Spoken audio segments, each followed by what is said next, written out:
Muy buenas noches, bienvenidos a un nuevo capítulo de Lado Oscuro. Hoy vamos a compartir la segunda parte de la entrevista con Reichert, este detective encargado de atrapar al asesino serial más prolífico de la historia estadounidense, donde nos cuenta la parte más interesante de la captura de Gary Ridgway y también su encuentro con Ted Bundy. Sin más preámbulos, te dejo con la palabra de Dave Reichert.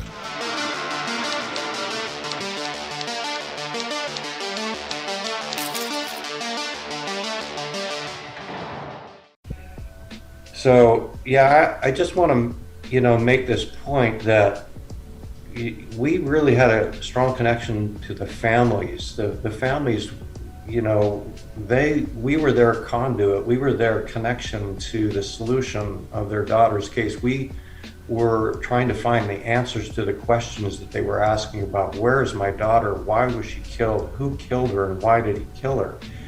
And, there's never closure for the families, never closure.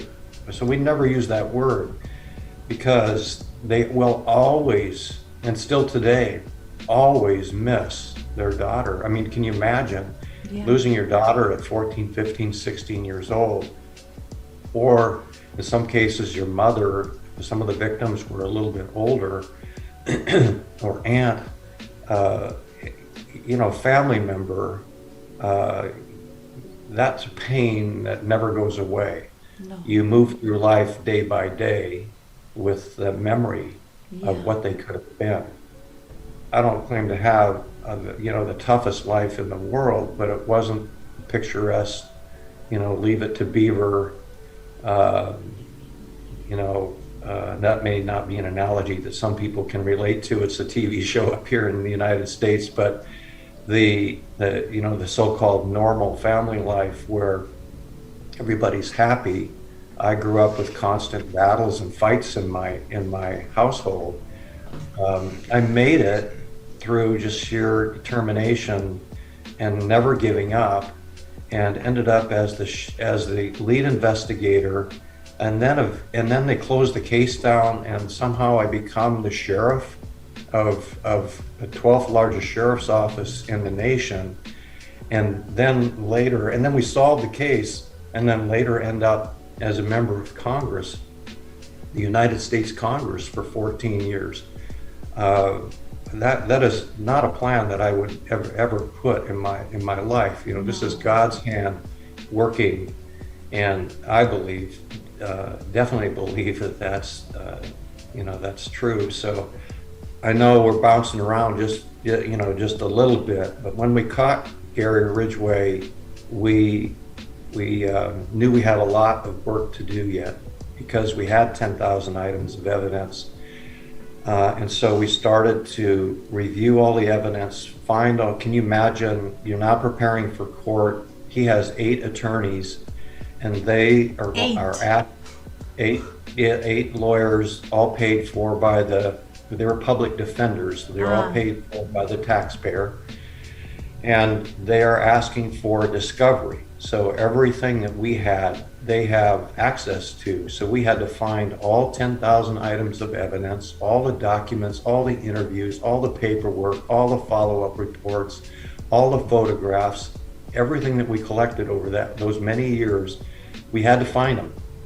If we didn't find them, there's a loophole there for the defense attorneys to say, well, they lost these things, so how can they say that this evidence can be admitted into court when they can't even say that they've got it all? But we were able to find all the evidence.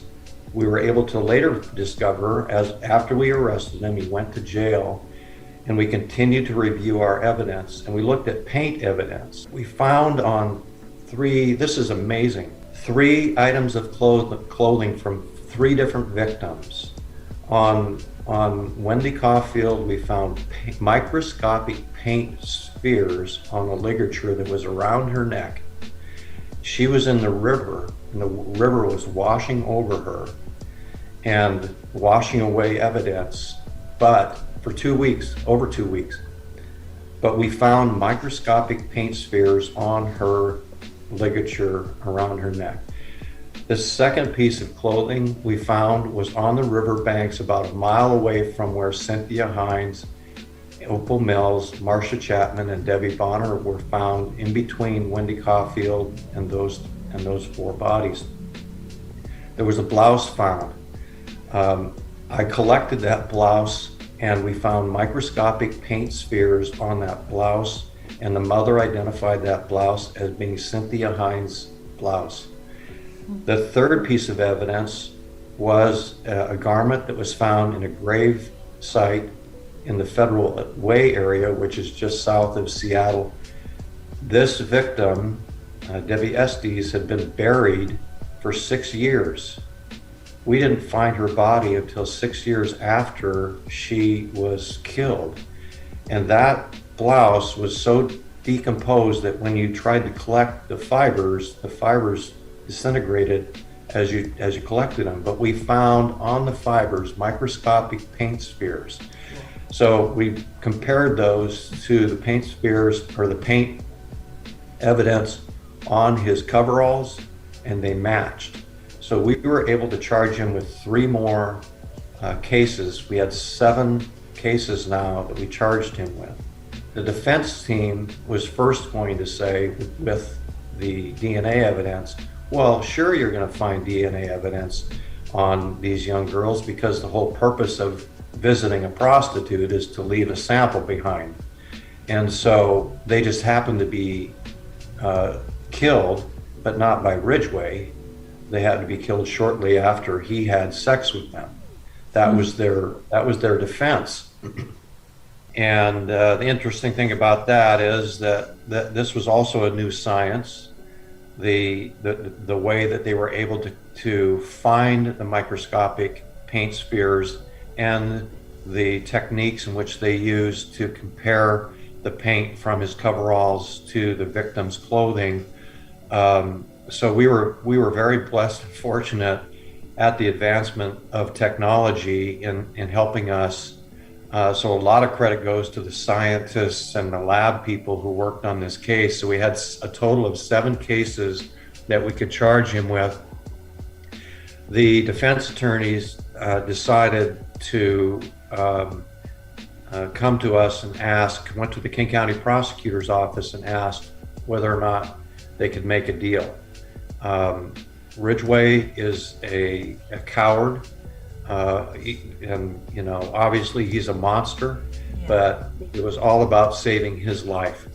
And so his attorneys came in and said he's willing to talk to us, but we have to agree to not pursue the death penalty. What I did then is the detectives that I met, I can't think of one detective who was not for this idea, because what we were thinking was that again, back to the families, to have answers was the most important thing. And so we had actually some choices. One, we could go to trial with the 7 cases. The outcomes could be, one, that he is found not guilty, because that's perfectly within the realm of something that could happen. O.J. Simpson case is a fine example of that. He could be found not guilty. We could go to trial on the 7, and he could be found guilty, and the jury then would have to decide whether or not he gets the death penalty, and it has to be unanimous. So if they decided unanimously that he should be put to death, then Ridgway's not going to talk to us, right? So he knows that his fate is he's been found guilty. The jury has sentenced him to death. And what would happen in that case in Washington State is that you would just continually file appeal after appeal to not have the death penalty apply to Ridgway. So you would have the courts involved for many, many years. He probably would never be put to death, because those things go on and on and on and on. The other scenario would be that that one juror would say, I just can't put him to death. So he gets life in prison anyway, and so why would he talk to us then? So we felt our only choice was to say, okay, we'll make that deal. He promised to talk about 60 to 70 murders. We interrogated him for 6 months. We kept him in a room in the detectives, in the task force offices in a secret location, which surprisingly was kept secret for that entire time, which is a very difficult thing to do. But we made a little apartment for him in the back of the detectives' offices. There was always somebody there. He had a shower, he had all the conveniences, we fed him every day. He had a bathroom, he had all of those things available to him. And then we talked to him and talked to him and talked to him for 6 months with his attorneys always present. And it was very difficult because Ridgway is a pathological liar. And of course, he's a psychopath. He has no feelings, no remorse. There is no sadness. There is no connection to the victims whatsoever. He would feel more guilty about stealing a hubcap than he would taking the life of one of these little girls. They were his property. He went back and had sex with them after they were dead, and he picked up some of these victims with his son in the pickup truck. He picked up Giselle Lavorne as one example, picked her up. His son was with him. He asked his son to wait in the car. I think the son was around 9 years old or so at the time. Wait in the pickup truck. He walked off into the woods with Giselle Lavorne. He had sex with Giselle Lavorne and killed her, strangled her, and placed a pyramid-shaped rock between her legs in her vagina. She was basically decomposed, but we could tell that there had been something placed between the pelvic bones. 2 of the victims in the river had pyramid-shaped rocks placed in their vagina. We asked why, and he said that they were his property and he didn't want anyone else to have sex with them, and so that's why he placed the rocks in their vaginas. When Ridgway came back to the truck after having sex and having killed Giselle Lavorne, his son asked what happened to the young lady that we were going to take home, and he said she decided to walk home. On another, just to give you an idea what a monster this guy was. It's hard for people to really imagine. One morning he drove to work early. He told his wife, "Look, if I come home late, it's none of your business. If I go early to work, it's none of your business. Where I am, what I do, none of your business. I'm bringing home a paycheck. You have a nice house to live in." And she was very insecure, and so she just did, what he told her to do. But he left one morning for work, picked up a prostitute, young girl, had sex with her, killed her, put her in the back of his pickup truck, drove to work, parked his truck in the parking lot, went in and worked the morning shift. At lunchtime, got into his truck, drove to a dead-end street, secluded dead-end street, got in the back of the truck, had sex with the dead body, drove back to work and finished out his shift, drove home, had sex with the dead body, then buried the dead body and went home, had dinner and watched TV with his wife and son. Again, he didn't care. He had there's no remorse. These were his property, and when we asked him, why you did this, why did you kill them, he said, because I could. Yeah. And that was his goal was to always be like the most prolific killer. He wanted to beat Ted Bundy. He wanted to beat some of the other serial killers that people are familiar with. So during the investigation of the Green River case, Ted Bundy wrote Bob Keppel a letter. Bob Keppel, of course, as I said earlier, was the Ted Bundy lead detective. He was the lead detective on that case, and he was working with us on the Green River case as a consultant. He had left the sheriff's office by this time. So Bob and I would talk all the time.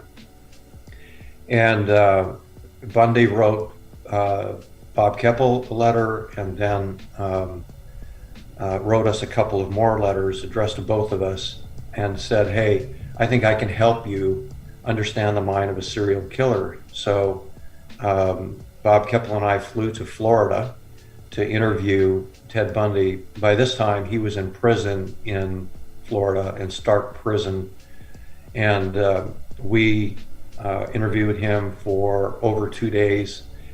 And the thing about Ted Bundy was that he was always talking to us in the third person, as people are told that serial killers do. And what he said to us was, I can tell you that the Riverman, is what he called the Green River Killer, the Riverman will go back to the sites, they'll have sex with the dead bodies. The Riverman probably went to pornographic movie theaters. The Riverman probably took souvenirs from the victims. The Riverman did these things, but in fact, what he was really telling us are the things that he did when he was killing in Washington State, Colorado, and Florida. And so I remember when I first met Ted Bundy, Bob and I walked into the interview room. It's a very stark steel room with a steel table and chairs that are steel and bolted to the floor. And Bundy stood up to shake our hands, and he put his hand out, and I hesitated for a moment. But then I grabbed his hand and I shook his hand, and I thought, this thing just flashed, in my mind. I just thought, how many lives has this hand snuffed out? Yeah. It was just and you look into the eyes of both of these guys, Ridgway and Bundy, and all you see is pure evil. It's just a dark, deep hole. And I know you've probably heard that from other people who have interviewed other killers, and people watch TV. I'm telling you that I felt like I was looking into the eyes of the devil, and it's a very bizarre feeling. But Bundy was, tried to be very pleasant and jovial, and he played with his food. I remember they brought him in a plate of mashed potatoes and some vegetables, and he stirred his food. He was very nervous. You could see his carotid artery just pounding away. He tried to play it cool, but he was very nervous in talking to us. So we didn't learn, we went to Florida thinking, okay, maybe we'll get some insight into a serial killer's mind, which I think we accomplished. But we also went there for a second reason, and that was hopefully he would talk about what happened in Washington State. We could solve some of his cases in the 80s.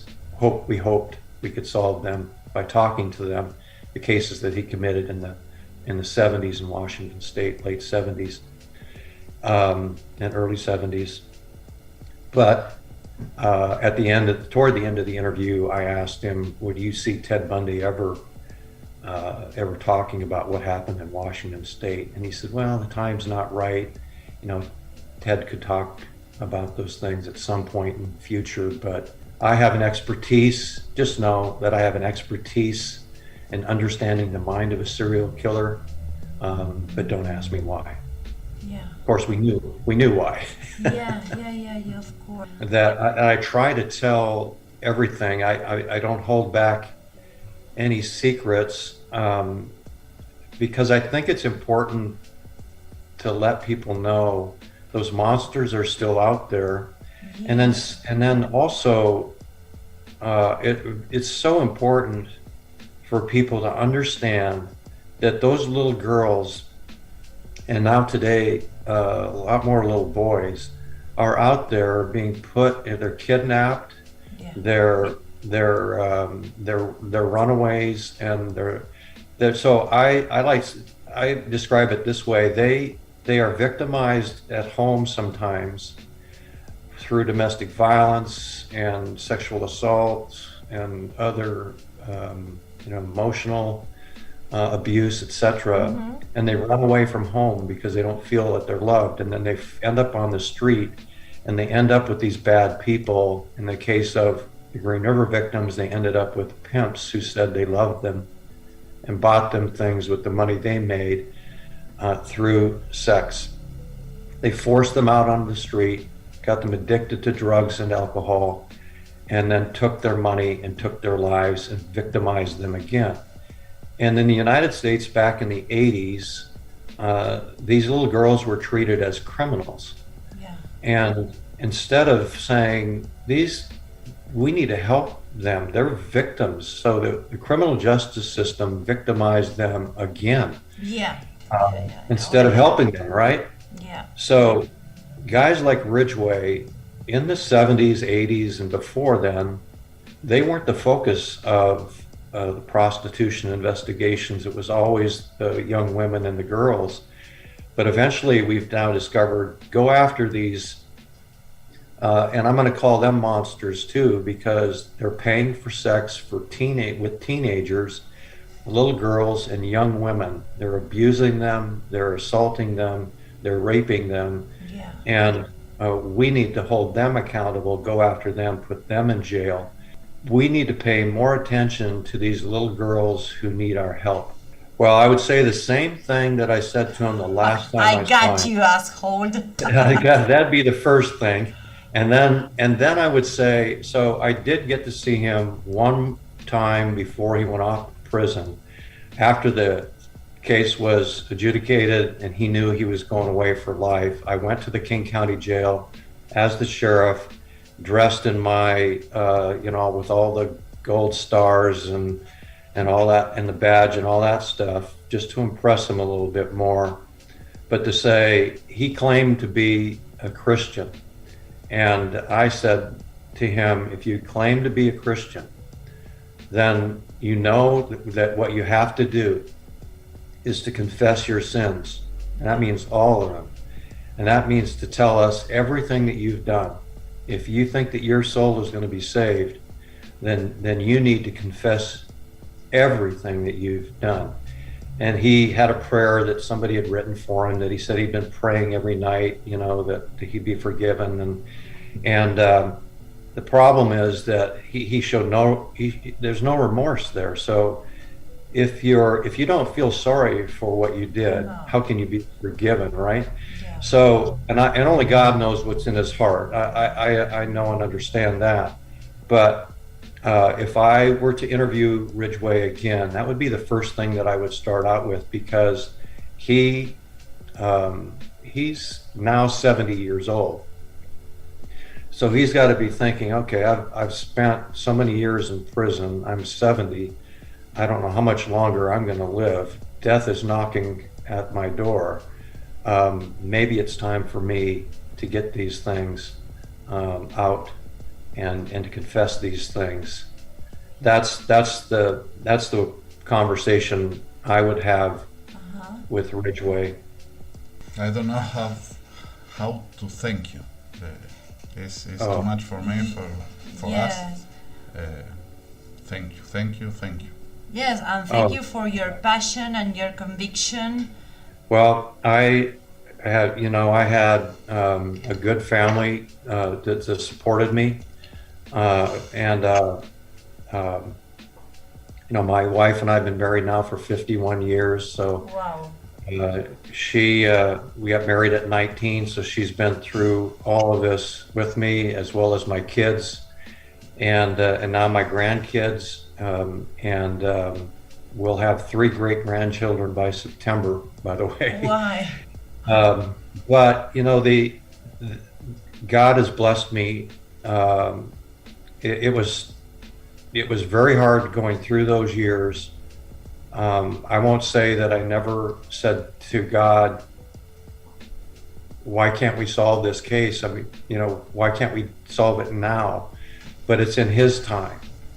And then the other thing is that I have, through circumstances, become the face of the case, but there are so many people that have worked on this case with me, and I've mentioned 2 of them. Jim Doyen, Tom Jensen, well, actually three, Bob Keppel, Randy Mullinex. There are so many that Faye Brooks. There's, you know, the team solved the case.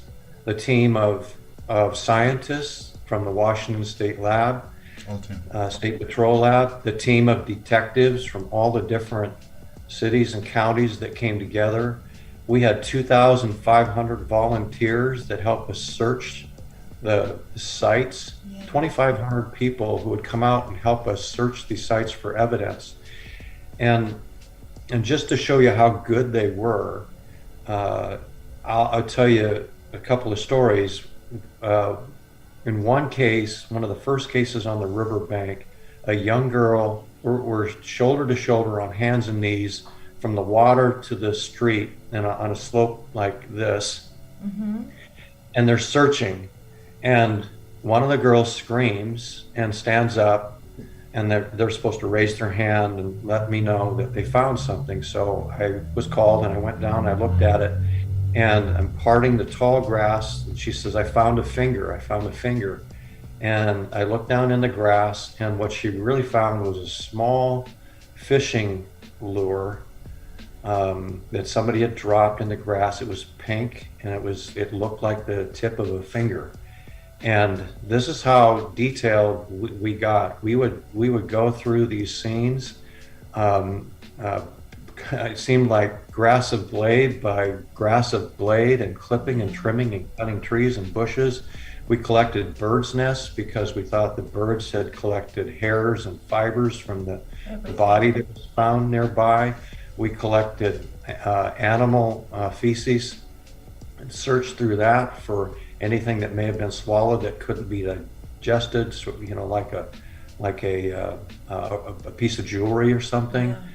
Yeah. That's how thorough we were. That's how thorough that team was. So I can't emphasize that enough. And I know I always forget to say something, and that's why I just want people to know across the world that we've got to take care of these little girls. Yeah. And we can't let our differences, people all across this country, I've been to a lot of countries in my time as a member of Congress, and we all want the same thing. We just want to raise our children in a safe environment, make sure they have an education and love and care, and that they can have a better life than we have had. And we're not doing a very good job of that right now. And then also I would like to say to you, if you know of conferences, or you know of, if I can help in any way, with telling this story in Argentina to impress upon people, the importance of working with your community and children. Imagine, so today, real quick, you might want to put this part on the video. If we had DNA back in 1982, Ridgway was arrested in early 1982. Yeah. We found the bodies in July and August of 1982.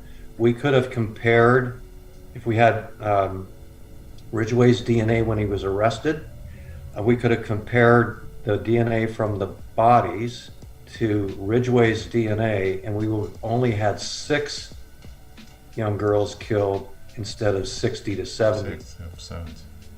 And that's the importance, of, I was doing some work in El Salvador, Honduras, Guatemala, Costa Rica, Panama, on human trafficking and DNA and building DNA databases. Anybody in your community or government, where I could be of help, let me know.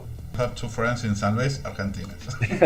Yeah, thank you. It was a pleasure for us. Huh? Sí, bueno. Okay, muchas gracias. Muchísimas gracias. Muchísimas. Thank you a lot. Buenos días. Very nice to meet you.